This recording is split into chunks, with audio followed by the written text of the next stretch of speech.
All right, so we're going to be talking about the biggest similarities between Dragon Ball and pro wrestling. Two things that I grew up with and my guests grew up with. Is you guys know him? I know you know him. His name is Danny, and he's Geekdom 101. How you doing, man? Hey, I'm good, bro. How are you? I'm doing good. It's not like we just spoke for an hour. Yeah. No, of course not. First, never, bro. The Yeah. pregame, and the funny thing is, the pregame show is spicier than the real show, but they'll Deadass. never know that. They won't. All right, so storytelling. I want to first mention how the plot of Dragon Ball revolves around the Dragon Balls. They're MacGuffins, while wrestling revolves around the world championship. That's their MacGuffin. And let's first, I want to go over how you see this. How like what are the similarities that you see, and why are they like so like substantial or what's the word I'm looking for? Incremental. Well, the thing is, bro, like I think a lot of fans, I know a lot of historians that claim that Toriyama wasn't really into wrestling, and I highly, highly, highly doubt it because, and it's not just Mr. Satan. Like, there's a lot of Easter eggs from pro wrestling, especially in Japan. Andre the Giant is in Dragon Ball, has a cameo, who was a huge star in Japan.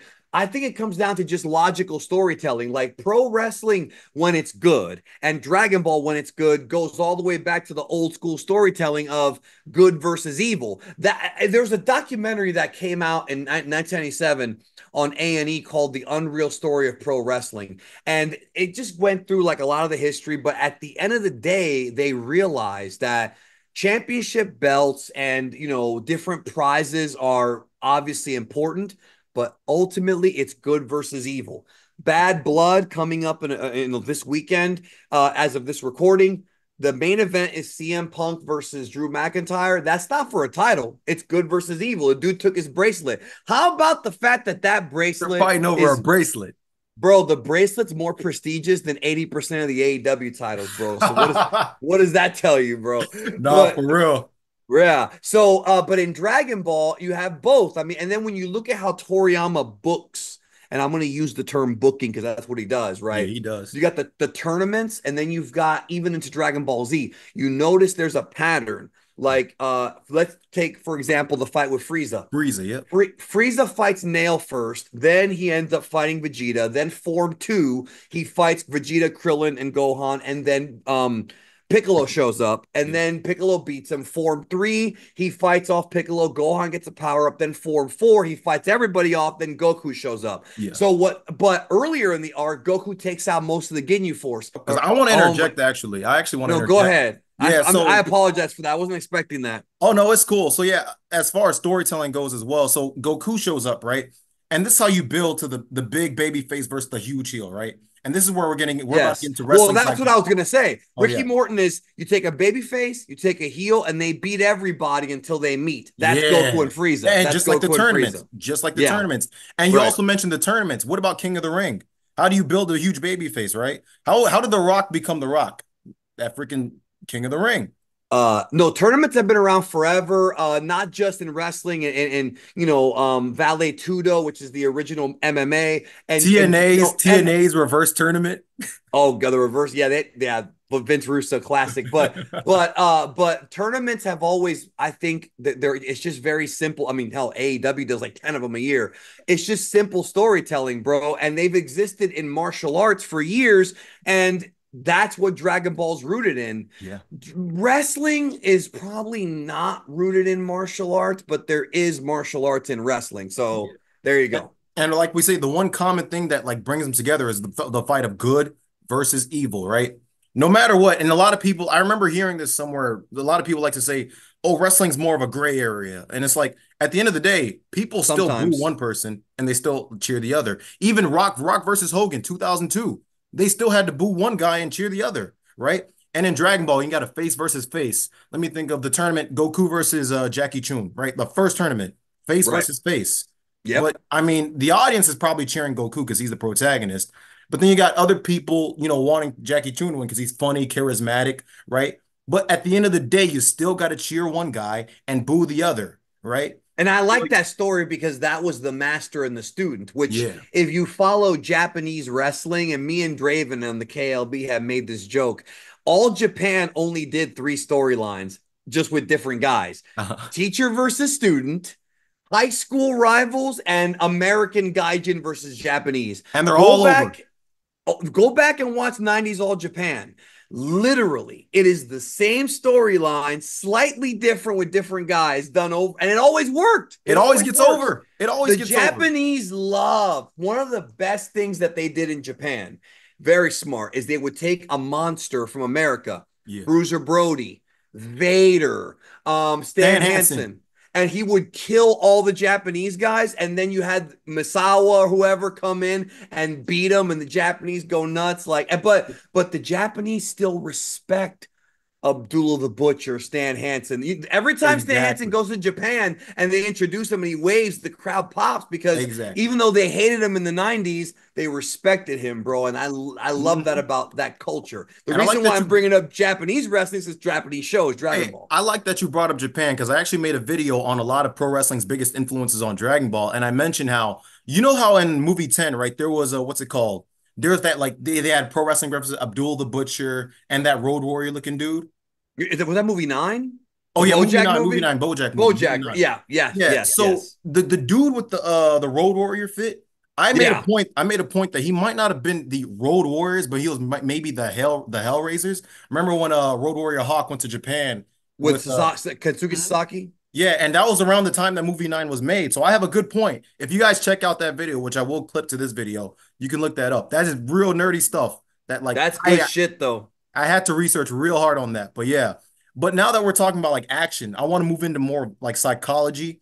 And there's a clip of Big Show that I'm gonna like him talking on Steve Austin's podcast that I'm gonna splice in this. What'd you tell him? But so here's the thing. So here's the concept between a heel and a babyface. A heel and a babyface, a true heel in a one-on-one confrontation with a true babyface cannot out-wrestle that babyface. Therefore, he has to resort to an underhanded tactic to get the upper hand on that babyface, which is a heat spot. Somewhere in there, you have to get heat. Now, during that heat, you'll have a hope spot. The hope spot is when the babyface shows that he's still alive. I'm still alive. I've still got fight. Oh, no, never. And they could have disqualified him, but he didn't. I like that call. And the Rock firing back. Huge right hands. But it's reversed by the game. The reason a heel turns it up on the babyface after that hope spot, If you're not too blowed up, you're laying in a chin lock. right? Go ahead. But you shouldn't be. People didn't pay money for you to sit on your ass and suck wind. You got to keep moving. Is because as a heel, you're insulted this bastard fought back while you're gloating. You're enjoying this. How dare you fight back? That's why you turn it up. Now, in a comeback, the babyface has somehow managed to even the odds out so that now they're both on a level playing field. And the heel is now psychologically, while he's feeding this comeback, trying to hustle to regain control because he's lost control. That's the psychology behind it. So that's how I explain, shine, heat, comeback, finish. Yeah, and it's like that baby face, after finally being ground down for so long, and the heat, it continues to mount, and hopefully that baby face is over. The crowd gets behind him. Here comes the crowd. All of a sudden, here comes the baby face. He eats that, a whole spot or two, and then comes the big spot for the comeback where seemingly, with the momentum of the crowd behind him, he's eating an invisible can of spinach. Yes. He's been beaten to death, but now he's going to make that fucking... But in stages. He can't In go from stages. zero to hero. Yeah, but Yeah. Then it's like fuck, these days the baby faces are out punching the heels, but in a perfect world, he hadn't really used too many closed fists yet, and then it's like, hey, fuck you. Fuck everybody. Right. If I've got to go, if I've got to tag you, I'm going to tag you. Right. Whether it's punches, clotheslines, this, that, or whatever. I've had enough. Yeah. However you Enough's translate. enough. Here comes motherfucker. I'm giving you everything I got. I'm done fucking around. And that's the premise behind Yeah. the comeback, and it's got to be done with a believable fire. And there's a difference between, I think, and I think it's individual to each guy, real fire and manufactured fire. I want to talk about how like the psychology of pro wrestling relates to Dragon Ball's action, right? So we always talk about how like the babyface usually gets beaten the crap out of early on and then makes a huge comeback at the end and win. But there's interference. Sometimes, like you see Goku versus Frieza. He was like, they test each other right? Remember, there's a lockup in pro wrestling and Dragon Ball is the warm up, right? And then you got the heel, like the getting shine, all this stuff, different wrestling terms. So I'm a probably. I know what you mean. The audience might not know, Yeah. but what you're trying to say is and this is something that Dragon Ball and Z did very well. Masterfully. Yeah, I don't think Super quite did it as well because the difference between Dragon Ball and Z and Super is that Dragon Ball and Z had Toriyama's original manga to adapt. And they Super also just had had a suspense. They also had suspense. Dragon Ball Super, I made a point in another video. It has what I call negative suspense, where they're stuck in that 10-year gap. And it's like you kind of know what's going to happen. So it takes away that element. It's like if the crowd knows the babyface is going to win. Super Cena 2010. right. They know he's not gonna die. He's not gonna die. But Exactly. the point I was trying to make though is like the way Toriyama structures his fights, I've noticed this is again, you go back and watch Dragon Ball and Z, Yeah. like you said, the early fight is usually them being more grounded martial arts, and then you start to slowly see the power going, okay, I'm gonna power up, I'm gonna power up, I'm gonna transform, I'm gonna transform. And like each fight is layered. And then in the tournament, you'll literally have guys saying, well, that's a good technique, but let me show you my technique. And Mhm. that's kind of like wrestling, except they're not talking to each other. Well, they are, but not with their mouth. In Mhm. wrestling, they're using their body language. You know, like Yeah.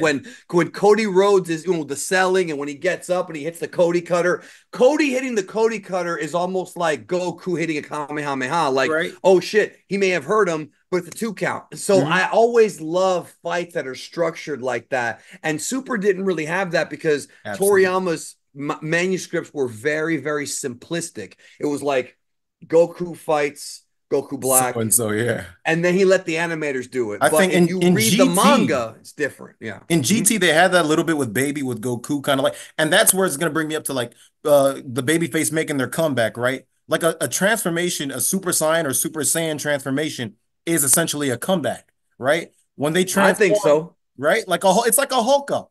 No, I think one of the best babyface moments in Dragon Ball during Goku versus Piccolo is when Piccolo hits that giant blast where he nukes the entire island, and then Goku is like, I think it's right before then. Goku's like, now it's my turn, and he does Yeah. that Ricky Morton move where he comes in, hits him with the big. I think it's called the Meteor combo in one of the games, the big uppercut, and then he just starts wailing on him like that is like that's like a Hulk up. It really Exactly. is. No And then selling the there's crap out of people.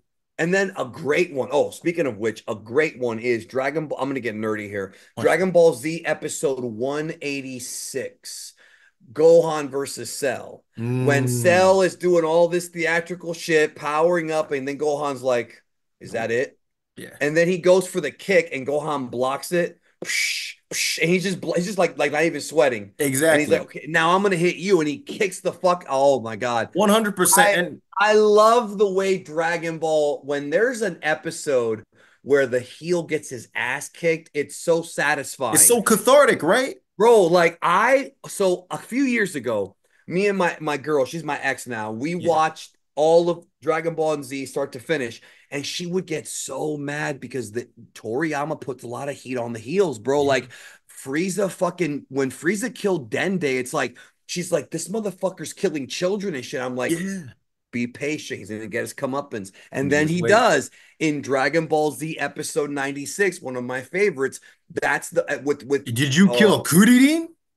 that was 90. That 90, I think it was 101 when he God, I'm such a nerd. When he says, "Did you mean Kuririn?" The one Yeah. I'm talking about is when he's blasting, he's using the death beam, and Goku keeps dodging, and he goes, I just want to hit you once. And he goes, go for it. And he shoots him and he hits Goku in the jaw, and he Oh, goes I know what up. you're about to say. I know what you're about to And say. then he Hold on. comes down like this, and then Frieza's like, "What are you?" And he's like, "Don't you know?" And then he's Yeah. like, "You can destroy entire planets and But you can't civilizations, kill but you one can't man. beat one man." That's the most alpha line in the entire show. That's one of the most 100%. alpha lines in the whole show, Oh, bro. yeah. That is one of the greatest lines He in took the his shot entire to the show, bro. face, to the face. And what I like about that, like to add to the alphaness, he took his punch. It's like taking a punch straight to the face or taking a chair shot to the face, like Sting, right? Yeah. And then, rah, like, you know how Sting would do his thing, beat his chest, right? Straight to the face, no sell it. Like, you're my Yeah. bitch. You can't. A recent example of that I loved was in AEW when fucking Brian did the flying knee to Swerve and in the corner and he hits him and Brian goes down and Swerve goes. I was like, I was losing it, bro. I was like, I love Swerve, bro. I fucking love that guy. Well, He's a great wrestler. if he, you know what, and that These brings are me the up to similarities with Dragon Ball and there's a lot of similarities, bro. Same thing with Cobra Kai. it's crazy. I'm trying to get all my anime and wrestling friends to watch Cobra Kai because have you seen Cobra Kai? I have not. It's okay. If you like wrestling and if you like anime, Cobra Kai, you got to watch Karate Kid 1, I, 2, and 3, and then watch Cobra Kai. Cobra Kai did what Star Wars and other franchises failed to do. They took the characters from the 80s of the Karate Kid movies and actually gave them new arcs and new stories. And it did a great job with it. And there's heel turns, there's baby face turns. It's literally like Dragon Ball and run-ins. tournaments. Yeah. And brawls. I don't We want didn't to even spoil mention it. that. There's run-ins And in Dragon Ball. What about the fight yeah. versus Vegeta? Which one? Which The Vegeta fight? first fight with Gohan, Krillin, And Kudidin. Yajirobe cutting his Mhm. tail off. All the Yajirobe's run-ins. greatest moment. Yeah, Yeah. all the run-ins, Yeah. all that stuff. And then at the end, like the I mean, match is over. Cell, when they all attack him when he's doing the Kamehameha, Oh and they all yeah, in come the up from behind anime. him. Yeah, Hmm. in the anime, yeah. In the I, manga, it's I always like, yeah, I like that though. I've always liked, I mean, I like it, but it depends on how you do it. Because like yeah. WrestleMania with Cody and Roman, those were very effective run-ins. It's meant to be Cena, overbooked. Meant to be. yes, That's the yes. only And we had heard rumors during the day. I was hearing that they were going to have a lot of surprises for that match. And Undertaker, bro, that was a great moment. The Undertaker like choke if slamming The you're gonna Rock. overbook a match, that's the where you That's want to the go. one. That's the That's one, the exactly. one. It's like what's it called? WrestleMania X7 with the Jeff Hardy Edge spot. If you're gonna put a spot like that in a Oh my match, God. that's where it should be. You shouldn't have Darby Allin murdering himself on TV for free. Like, And that spot, when it first aired, people thought they were both dead. So I yeah, mean, yeah. No, but the exactly. point is Dragon Ball and wrestling do have a lot in common. It's They ridiculous really how do. crazy it is. And even sometimes, like we're gonna get into this, like how the heel even sometimes wins. Sometimes the heel wins. Beerus won. WrestleMania 17, although Austin was technically a face, he was still a heel and he Yeah, won. but Roman beat Cody. In Texas they didn't care. Yeah, he had But yeah, debuted. Yeah.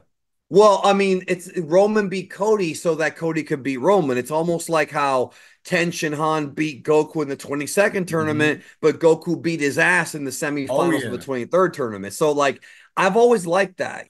We talked about the heel sometimes winning, but at the end of the day, it's always, good has to prevail against evil, right?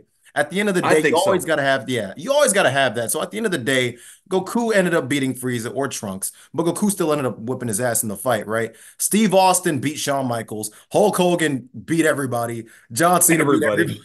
Right. Vince Yeah, and McMahon beat, Cody beat Roman Reigns after exactly, yeah. 3.5 years. Vince McMahon beat the legal system. So, I mean, at the end of the day, Well, he did, but that might not happen this time. yeah, they might get their revenge on him, but yeah, Yeah, at the this end is of gonna the be their babyface comeback, bro. The 'cause FBI, the government's gonna get the government took a L in the '90s, but maybe not this time. yeah, We'll they've been see. waiting 30 years to get him back. Yeah, That's bro. the real That's biggest a thing right real there. long-term booking. That's That real long-term booking. that makes Cornette versus Russo look like nothing.